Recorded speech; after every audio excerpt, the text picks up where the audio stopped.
دا موبایل دا نیټ دا فیسبوکونه دا ټویټر دا ټیک ټاک او دا ډیشونه او دا ټیویګان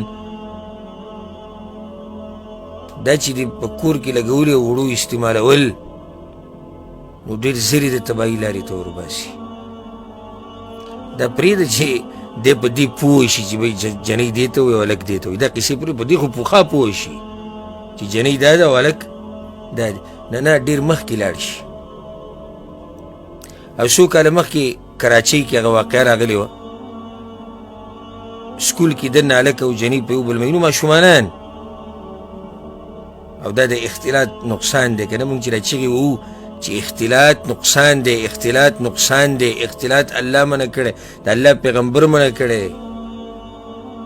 نو هلکان او جنکۍ یو ځای.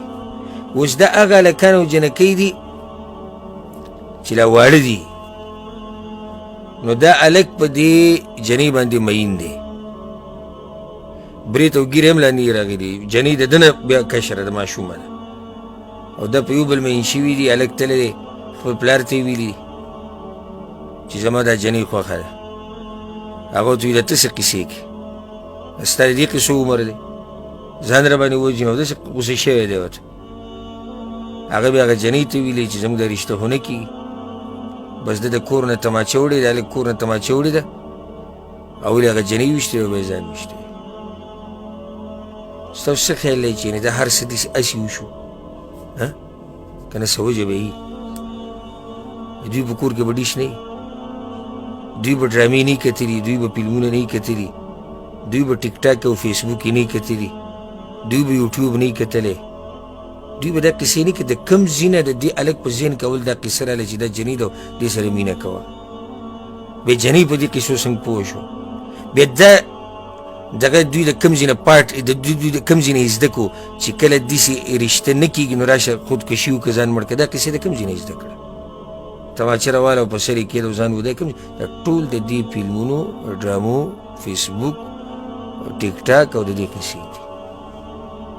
زه ټولو ته د دې ځای نه دا نصیحت او پیغام وروڼو ته، خویندو، مشرانو، کشرانو ته چې ګورئ که دا غواړئ چې ستاسو بچي د تباهۍ نه بچ شي او ستاسو عزتونه وساتلی شي نو په خپلو بچو باندې نظر ساتئ، په خپلو بچو باندې نظر ساتئ او د هغوی ډېر خیال کوئ. دا نه چې ته اکثر مور پلار نن سبا څه کوي؟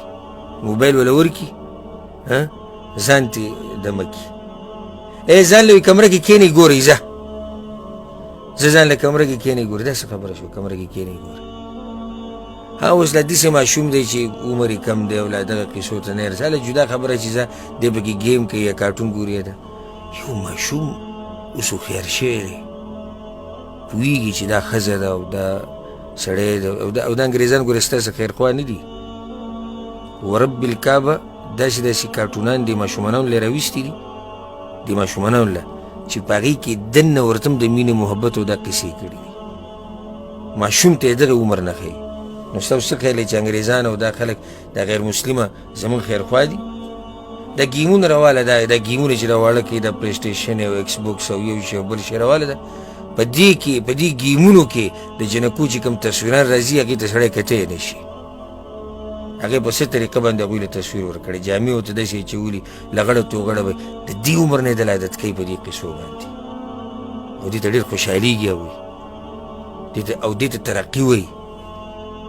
ترقي هغوی څه ته وایي؟ چې خور او ورور یو بل نه پېژني، دې ته هغوی ترقي وایي. ترقي هغوی دې ته وایي چې د سخر او د انګور رشته ختمه شي. ترقي هغوی دې ته وایي چې ښځې دې مرضي ده چې هر چا سره یاري کوي او د هلک مرضي ده چې هر چا سره یارانه کوي. دې ته هغوی ترقي وایي. دې ترقي دی الله مونږ ساتي. نو الله دې زموږ د عزتونو حفاظت وکړي. زه خو والله کله نه کله په دې زمانه کې سوچ وکړم نو ډېر وهېرېږم او سوچ وکړم چې الله ډېره لویه ذمهواري د هر چا په اوږو باندې ایښودې ده، ځکه چې دا بچي په نن سبا زمانه کې کنټرولول او د دوی حفاظت کول ډېر ګران کار دی، مګر دا چې الله یې چاته اسان کړي. ځکه چې فساد او شر هر ګوټ د دنیا ته رسېدلی. نت ګوره زموږ په دې ملک کې داسې علاقې شته چې بجلي پکې بجلي نشته خو نت پکې 4G چلېږي. ولې د نت ته ډېر ضرورت ته که د بجلۍ ته نه ضرورت بجلۍ ته ډېر دی. نو نت ولې شته او بجلي نشته؟ ځکه چې په دې نت کې فساد ډېر دی، ایمان ورسره خرابېږي. نو دا قسمه شیونه در مخکې کوي.